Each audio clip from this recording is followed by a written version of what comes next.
Donc voilà, le petit chantier du jour là. Je suis en train de démonter le second kata sur un Toyo Barou 86. Donc là j'ai sorti la bête. C'est la pièce qui nous enquiquine un peu.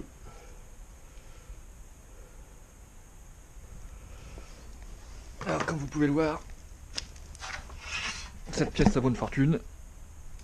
Ici on voit la céramique. Donc c'est une sorte d'alvéole. Donc c'est un bouchon total. On voit le... C'est complètement noir. L'autre partie, je sais pas trop ce que c'est là, la capsule là. Ça c'est sans doute un compartiment pour freiner les gaz. Et si on met la pièce face à la lumière, on voit que c'est complètement obstrué. Maintenant, ça c'est la pièce de remplacement. Donc ce qu'on appelait avant pour les vieux le tube Afrique. Donc là, ça c'est une version raisonnée, c'est-à-dire qu'il y a 2 cartouches pour freiner les gaz. Et pourquoi le moteur respire mieux avec cette pièce? Et ben c'est très simple. On voit que là, il n'y a plus le pain de céramique. On peut quasiment voir la lumière au travers de la pièce.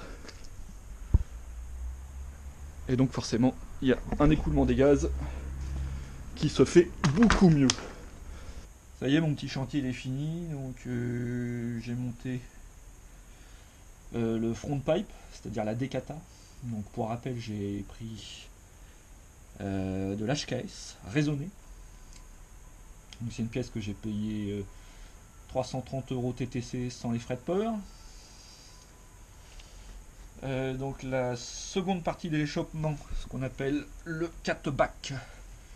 Donc j'ai pris un Nvidia Q300.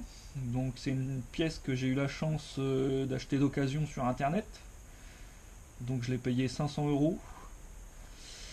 C'est une pièce qui coûte 700 $ aux US. Donc à ça il faut ajouter des frais de port, de la douane et de la TVA française. Donc c'est une pièce qui est arrivée en France, vaut autour de 1000-1100 € suivant les vendeurs. Donc c'est une belle pièce de chaudronnerie, c'est australien cette marque. Donc pourquoi j'ai choisi ça? Parce que je voulais avoir une sonorité assez discrète. Je voulais que ça fasse pas trop de bruit. Donc je pense que ça rend pas mal. Maintenant je vais vous faire écouter un petit peu le bruit de l'engin.